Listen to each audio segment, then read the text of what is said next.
Tilak Sharma, the business secretary, said that the clinical trial at the University of Oxford is progressing well and, if it proves successful, the doses could be ready by the end of summer.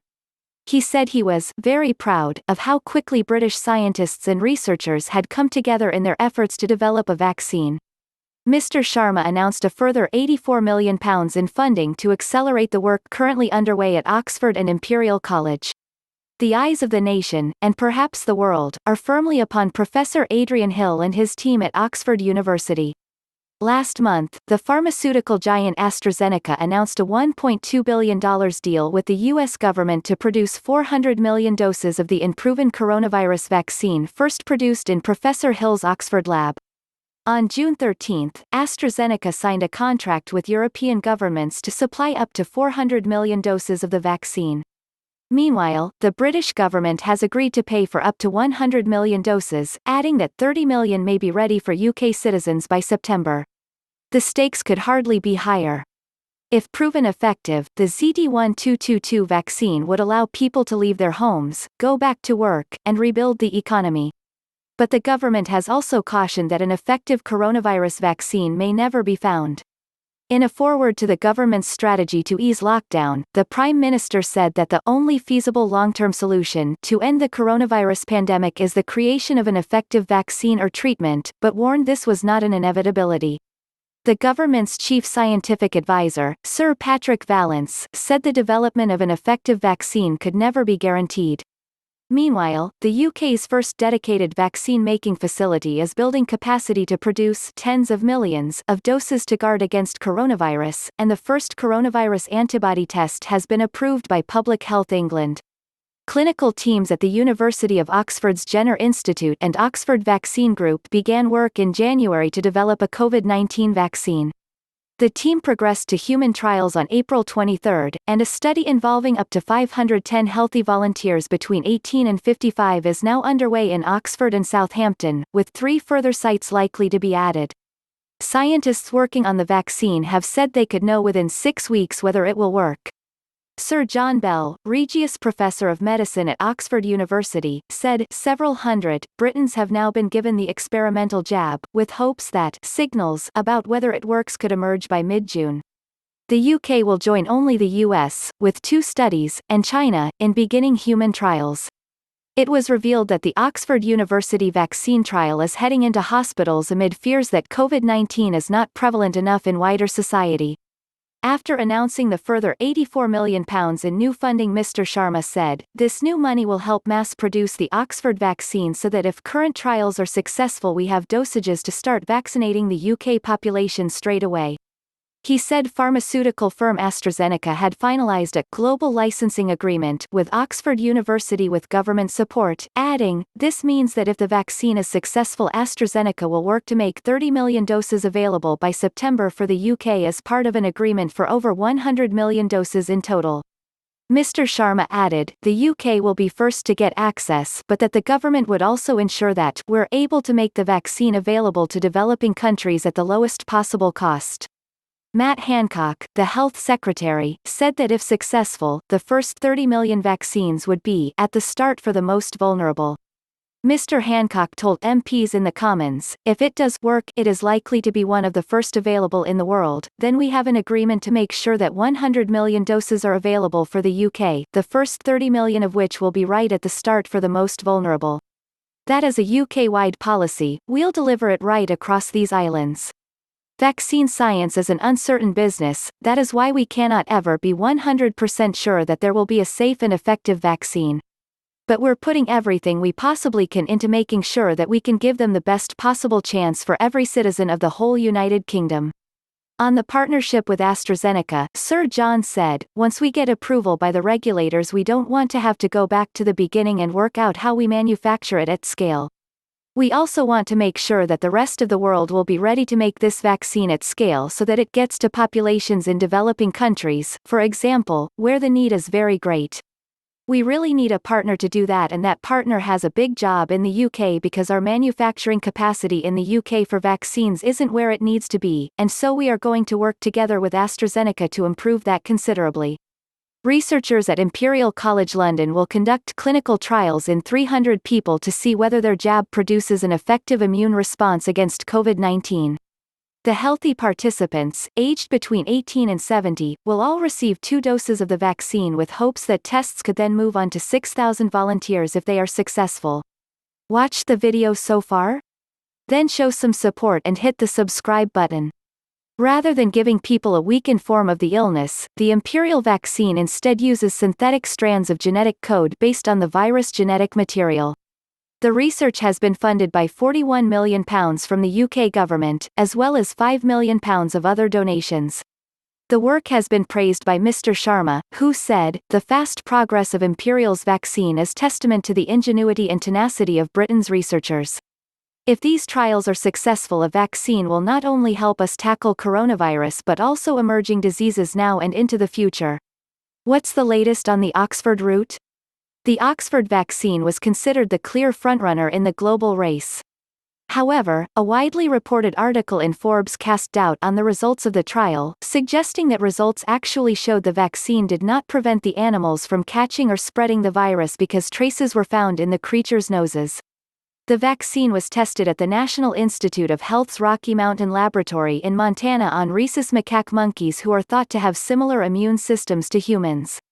All of the vaccinated monkeys treated with the Oxford vaccine became infected when challenged as judged by the recovery of virus genomic RNA from nasal secretions, said Dr. William Hasseltine, a former Harvard Medical School professor who had a pivotal role in the development of early HIV/AIDS treatments.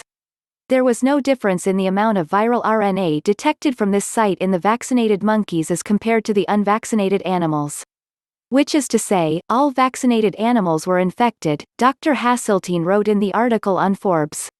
But Professor Hill, director of the university's Jenner Institute, said the article was misleading because the monkeys had been deliberately overdosed on coronavirus in order to test for safety.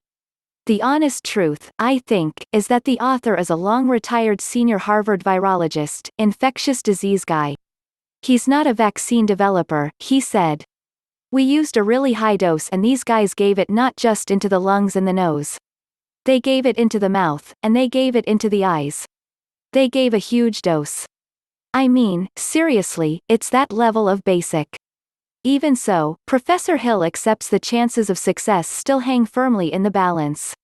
The US government, the UK government, loads of charities and philanthropists are all saying we'll pay to have it manufactured before you finish the trial. I mean, it's a huge kind of vote of confidence in what we're doing. It's really flattering, he said. But that doesn't guarantee the result. It could be nothing or could be great or somewhere in between. Elsewhere, researchers at Imperial have developed a candidate which, when injected, will deliver the genetic instructions to muscle cells to make the SARS-CoV-2 spike surface protein. This should provoke an immune response and create immunity to the virus. The team, led by Professor Robin Shattuck from Imperial's Department of Infectious Disease, has been testing the candidate in animals since early February. The business secretary said that Imperial College London was making good progress and would look to move into clinical trials for a vaccine by mid-June, with larger-scale trials in October. The trial is not yet open to recruitment but will be announced in due course. Dr. Katrina Pollack, clinical research fellow in vaccinology, who will be leading the work at Imperial's Hammersmith campus, said, "This is the first in-human trial for this candidate vaccine and an important step towards developing a safe and effective vaccine against the novel coronavirus. Our clinical team is excited to begin trials as a key center in this landmark study to combat COVID-19. Human trials in the U.S. In the United States, a vaccine trial is showing promising early results, after the candidate reportedly produced protective antibodies in a small group of healthy volunteers. Neutralizing antibodies were found in the 8 people who took part in the safety trials for the mRNA-1273 vaccine, which could train the immune system to fight coronavirus, according to U.S. scientists. The drug, being tested by firm Moderna, injects a small sample of COVID-19's genetic code into patients. The amount is enough to encourage a response from the immune system, and the trials are expected to be rolled out more widely in the summer. Tal Zaks, chief medical officer at Moderna, said, "These interim phase 1 data, while early, demonstrate that vaccination with mRNA-1273 elicits an immune response of the magnitude caused by natural infections starting with a dose as low as 25 micrograms." He added, "These data substantiate our belief that mRNA-1273 has the potential to prevent COVID-19 disease and advance our ability to select a dose for pivotal trials." Watched the video so far? Then show some support and hit the subscribe button. The findings, led by the National Institutes of Health, have not been peer-reviewed or published, but Professor Robin Shattuck, Professor of Mucosal Infection and Immunity, Imperial College London, called the early results encouraging. He added, "This is a promising start, but efficacy data will be key, followed by an ability to scale in a manner that provides global access should this vaccine be successful." The second phase of trials with around 600 people will begin soon, while a third involving thousands of people will start in July. Even if the coming trials are successful, Moderna's vaccine would not be available until between January and June 2021. U.S. President Donald Trump has said the U.S. would start mass production of any vaccines developed before they are fully approved so that they can be quickly distributed once rubber-stamped. Alongside vaccine development, doctors are trialing existing drugs for viruses such as Ebola, malaria, and HIV. Early results seem promising, but, until full clinical trials have been concluded, doctors cannot be certain that the drugs are effective. The Oxford University-led trial of hydroxychloroquine, originally a malaria drug, was hailed by Matt Hancock, the health secretary, in April as a major milestone in the battle against COVID-19. However, the results of an international study by WHO indicate that it increases the chances of death for hospitalized patients by 9 to 21%. The organization suspended its trial on May 25, citing safety concerns. But on May 26, the leaders of the Oxford-led recovery trial, which operates in NHS hospitals, said they would continue on the basis their data did not show an increased risk.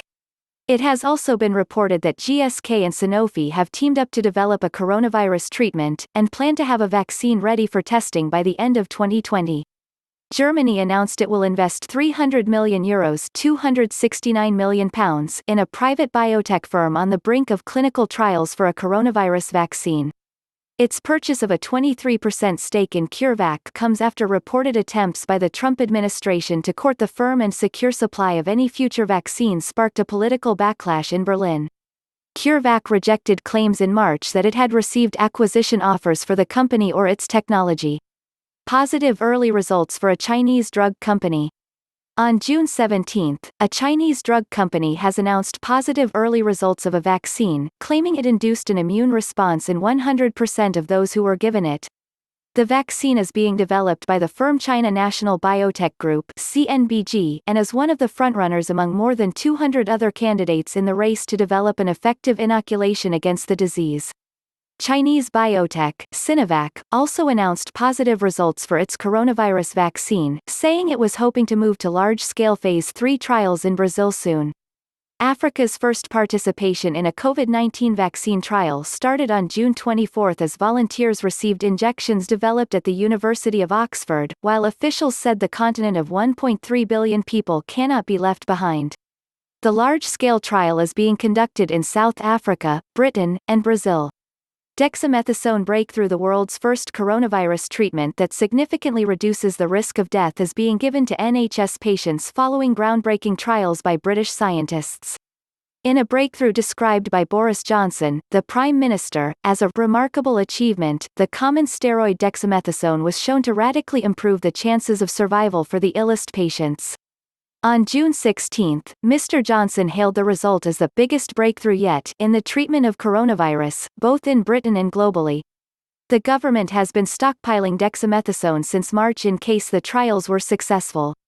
There are already supplies for 200,000 patients, and enough to cope with any second wave of the virus.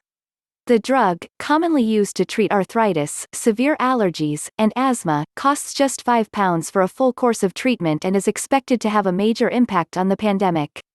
Scientists at Oxford University, who have been conducting trials on a number of drugs since March, announced that a 10-day course of dexamethasone lowers the risk of death for people on ventilators by 1/3.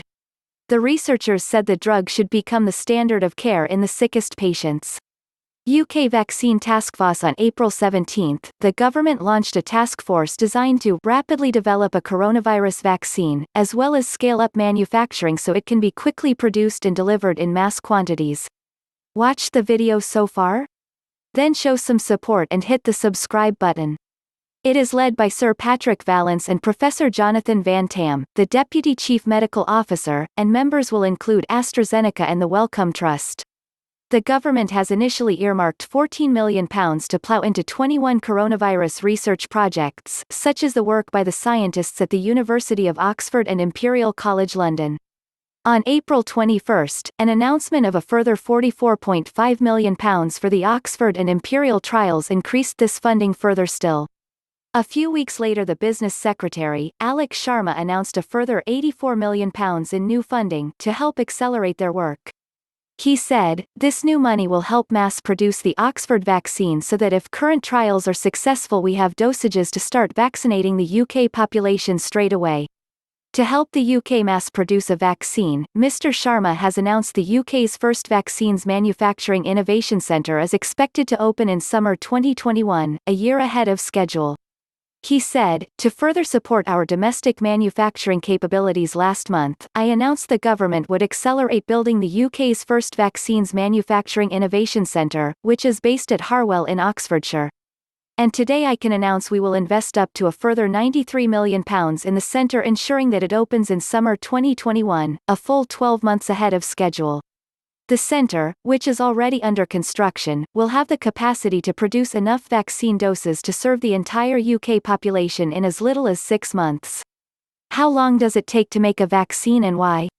One crucial advance aiding vaccine research is the development of an organization called the Coalition for Epidemic Preparedness Innovations (CEPI), set up in response to the lack of scientific progress when Ebola ripped through West Africa in 2014 to 2016. CEPI's mission is to rapidly respond to epidemics by providing the money to researchers to develop vaccines. CEPI is already developing at least 8 potential vaccines for COVID-19, and in January announced that a vaccine for COVID-19 would be ready for testing by the end of May. Researchers are confident they'll have at least one vaccine ready within 18 months. That would be the fastest humans have ever gone from seeing a brand new pathogen to developing a vaccine against it. Watch the video so far? Then show some support and hit the subscribe button. However, Sir Patrick Vallance, the chief scientific advisor, has moved to temper public expectations, saying, "All new vaccines that come into development are long shots. Only some end up successful. Coronavirus will be no different and presents new challenges. This will take time. The biggest hurdle for vaccine development is manufacture and distribution at scale. It is estimated that CEPI needs at least another $2 billion in funding. The UK has already committed £250 million of aid to CEPI, the biggest donation of any country. Health experts have warned that the virus could hit Britain in multiple waves, which has led to fears that some vaccines might not work on mutated strains. But Professor Pollard said it is not surprising to see mutations in the virus due to its genetic makeup. He added, "So far, there haven't been new viruses emerging, which are unable to be prevented by the types of immune responses that we expect to be generated by the vaccines being developed." That's it for this video. Hope this helps. If you liked the video, then give it a thumbs up and share it with your friends, and for more interesting videos, subscribe to the channel. Also, if you have any questions about this video, or health, or fitness, then leave a comment, and we'll get back to you. Until next time.